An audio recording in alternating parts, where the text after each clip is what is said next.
શ્રી ગણેશાય નમઃ. આજના વિડીયોમાં આપણે અષાઢ માસના વદ પક્ષની ચતુર્થી એટલે ગણેશ સંકષ્ટ ચતુર્થી વ્રતનો મહિમા, તેની પૂજન વિધિ અને વ્રતકથા સાંભળીશું. ઓમ વક્રતુંડ મહાકાય સૂર્યકોટિ સમપ્રભ નિર્વિઘ્નમ કુરુ મે દેવ સર્વકાર્યેષુ સર્વદા. બોલો સર્વપ્રથમ પૂજનીય ભગવાન શ્રી ગણેશની જય.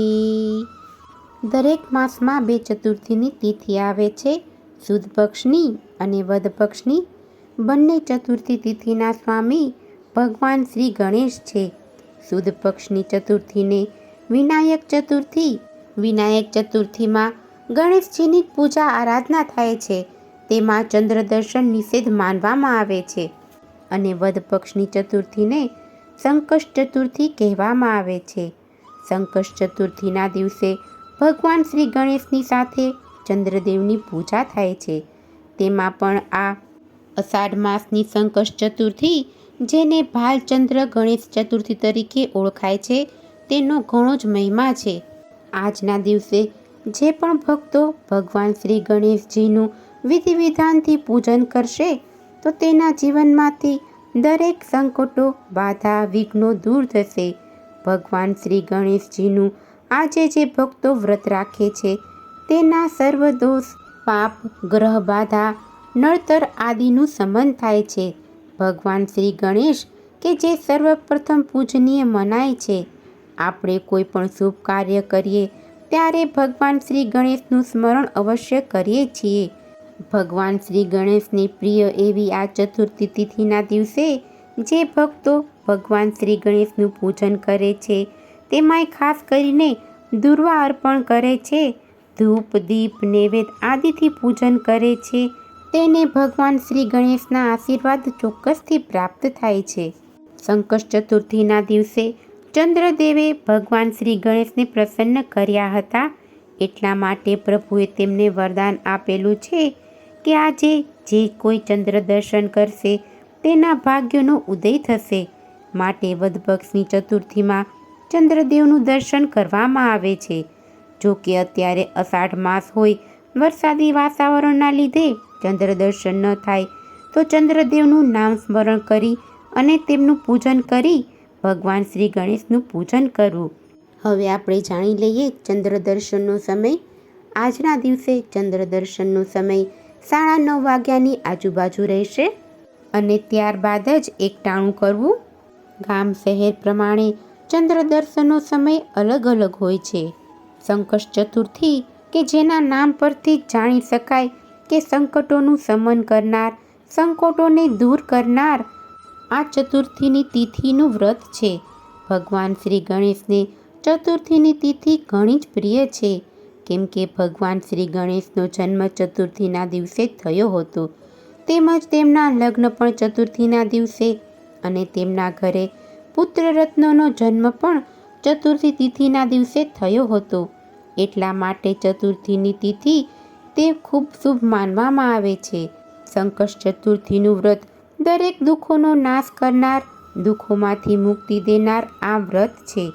જેમ ભગવાન નારાયણને એકાદશીનું વ્રત અત્યંત પ્રિય છે, માતા ગૌરીને અષ્ટમીની તિથિ પ્રિય છે અને ભગવાન ભોળાનાથને તેરસની તિથિ એટલે કે પ્રદોષની તિથિ પ્રિય છે, હનુમાનજીને નવમી તિથિ. એ જ રીતે ભગવાન શ્રી ગણેશને આ ચતુર્થીની તિથિ અત્યંત પ્રિય છે.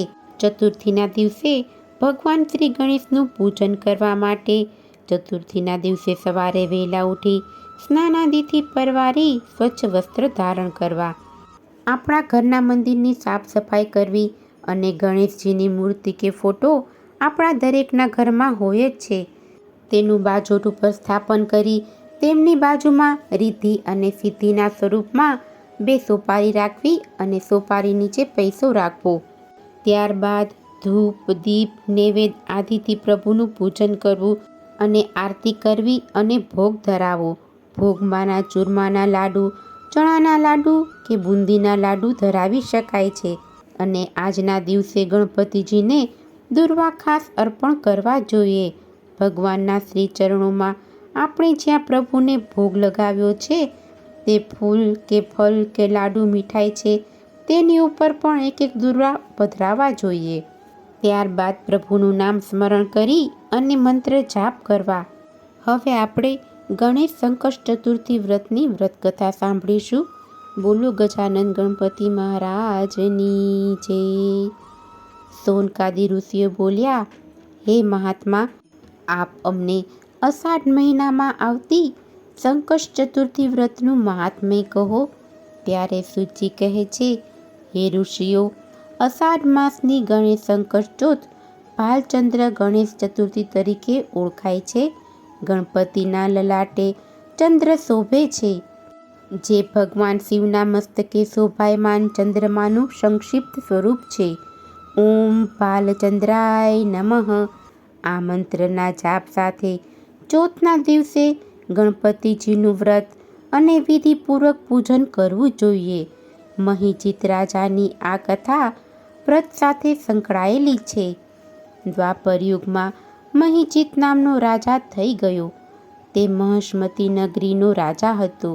મહિજીત ઘણો જ પ્રતાપી, પુણ્યશાળી અને પ્રતાપી રાજા હતો. તે પુત્રની જેમ પ્રજાનું પાલન કરતો હતો. રાજા બધી વાતે સુખી હતો. તેને એક જ વાતની ખોટ હતી કે તેને કોઈ પુત્ર ન હતો. પુત્ર પ્રાપ્તિ માટે તેણે ઘણા દાન પુણ્ય કર્યા, યજ્ઞ યાગ વગેરે કર્યા, પણ કોઈ લાભ ન થયો. ઉંમર વધવાની સાથે તે ચિંતાગ્રસ્ત અને દુઃખી થઈ ગયો. એક દિવસ તેણે નગરજનોને, વિદ્વાનો અને બ્રાહ્મણોને ભેગા કર્યા અને દુઃખી થઈને કહ્યું, મેં કોઈ જાતનું પાપ કર્મ આચર્યું નથી, કોઈને કોઈ દિવસ રંજાડ્યા નથી કે કોઈ દિવસ પરાયું ધન છીનવી લીધું નથી. પ્રજાનું પાલન પણ મેં સર્વશ્રેષ્ઠ રીતે કર્યું છે. આમ છતાં મને પુત્ર પ્રાપ્તિ થઈ નથી. મારું પિંડદાન કોણ કરશે અને રાજવંશ કઈ રીતે ચાલશે? તમે સૌ મને આનો કોઈ ઉકેલ બતાવો. સર્વ એકત્રિત થયેલા સજ્જન પુરુષોએ પોતાના જુદા જુદા મંતવ્ય રજૂ કર્યા. તેમાંનો એક બોલ્યો, રાજાજીએ દાન પુણ્યો તો ઘણા કર્યા છે. હવે આપણે મોટો યજ્ઞ કરીએ અને દેવોને વિનંતી કરીએ, જેથી તેમને પુત્રની પ્રાપ્તિ થાય.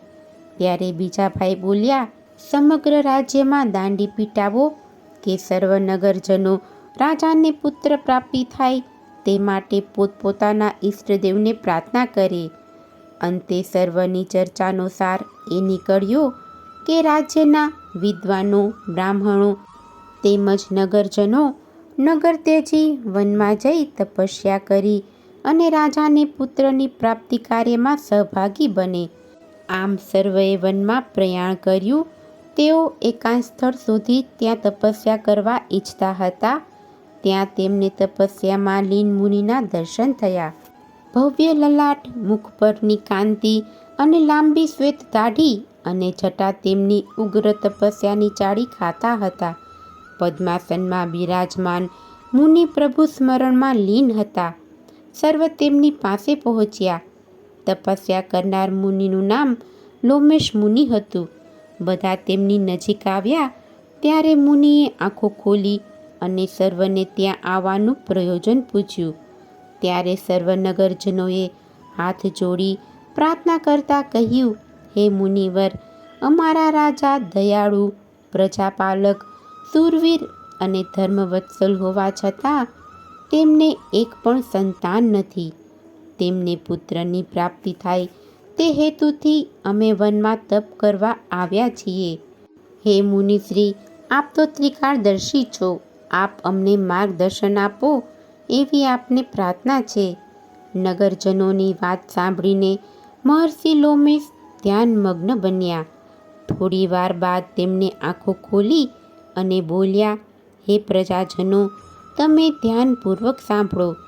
સંકટનાશક ગણેશ ચતુર્થી વ્રત સંતાનહીનને સંતાન પ્રાપ્તિ કરાવે છે, વળી નિર્ધનને ધનવાન કરે છે. અષાઢ વદ ચોથના દિવસે એકદંત ગજાનનની પૂજા કરીને આ વ્રતનો આરંભ કરો. વિધિવત પૂજન વ્રત કરશો તો તમારું વ્રત જરૂર સફળ થશે. મહર્ષિ લોમેશને સર્વએ બે હાથ જોડી અને પ્રણામ કર્યા. સૌએ તેમનો આભાર માની અનુમતિ લઈ અને નગરમાં આવ્યા. રાજા મહિજીતને સર્વએ આ વાત જણાવી અને વ્રતની વિધિ કહી બતાવી. મહિજીત રાજા અને તેમની પ્રજાએ ગણેશ સંકટ ચતુર્થીનું વ્રત કર્યું અને એ વ્રતના પ્રતાપે રાણી ગર્ભવતી બન્યા અને પૂરા દિવસે પુત્ર રત્નને જન્મ આપ્યો. આમ આ વ્રતના પ્રભાવે રાજા તેમજ તેમની પ્રજા બંને સુખી થયા અને તેમનો ઉદ્ધાર ભગવાન શ્રી ગણેશે કર્યો. બોલો ગજાનન ગણપતિ મહારાજની જય. જો તમને આજની આ કથા પસંદ આવી હોય તો એક લાઈક આપી ચેનલને સબસ્ક્રાઈબ કરો. આજની આ કથા સાંભળવા બદલ આપનો ખૂબ ખૂબ આભાર. જય શ્રી કૃષ્ણ.